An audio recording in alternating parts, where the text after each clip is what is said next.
All right, hi everyone in AP Chemistry Land. We're going to talk more about how we solve problems when we mix a weak acid or base with a strong acid or base. So we call that a weak-strong mixture.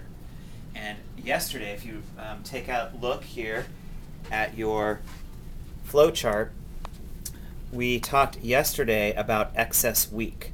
So that was when we basically mixed a weak acid with a strong base, and the strong was the limiting reactant. So we ended up with 0 moles of that.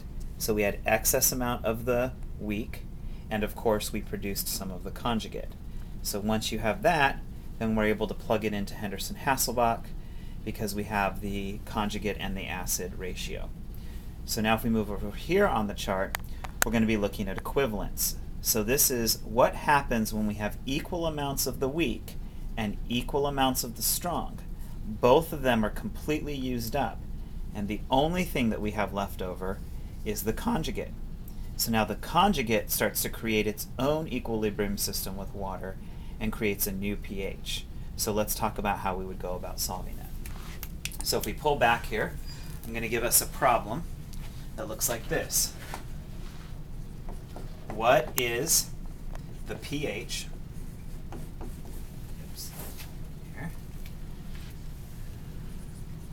when 25.0 milliliters of a 0.50 molar HBRO solution is added to 125 milliliters of 0.10 molar sodium hydroxide. Okay, the Ka is 2.1 times 10 to the negative 9. Okay.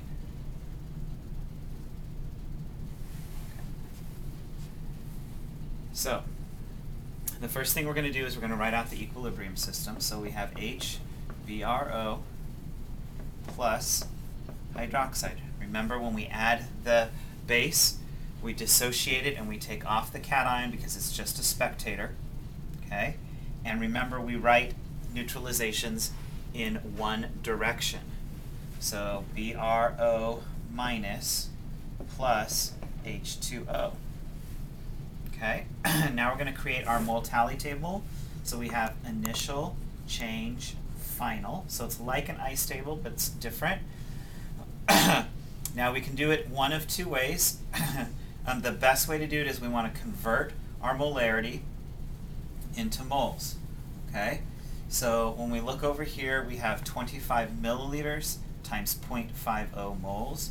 So right here I'm going to put 0.50 moles per liter times 0.025 liters. Okay? And so when I calculate that out, I get 0.0125 moles. Okay? And then I'm going to do the hydroxide. So this is 0.1 mole times 0.125 liters. Okay? And when I multiply that out, I end up getting the same value, 0.0125 moles. So again, we're now at equivalence.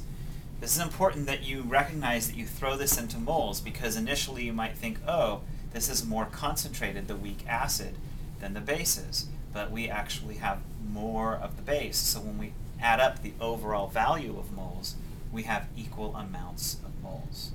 Okay? So both of them are the limiting reactants, so it's basically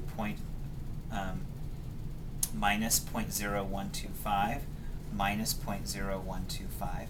This, of course, initially is a 0. Water's not a factor, so this becomes plus 0.0125. Okay? So our final condition is 0, 0, and 0.0125 moles. Okay, so when you get to this place, you go, oh, I'm at equivalence. Then now all of a sudden, we have a conjugate. Okay, and the conjugate is the one that's now going to react with water, And now we're going to write this out actually as an equilibrium system. Okay? Before we do that, though, we need to get the BRO minus into molarity, because remember, when you do an ice table, it has to be in molarity. So we're going to take BRO minus, and we're going to go 0.0125 moles, and then divide it by the volume. Now, when you do this, remember, you're going to actually need to take into account the total volume of the solution. We're going to assume that the volumes are additive. So we have 125 milliliters of the sodium hydroxide, okay? And we added that to 25 mils. So we have 25 mils plus 125 mils, which is a total of 150 mils, or 0.150 liters. So we have this extra conjugate, okay, in moles per liter. And that ends up being 0.0833 molar. Okay? So let's take this now, and I'm going to, let's see, we'll take a break so that you can finish writing that down, and then we'll look at the next slide.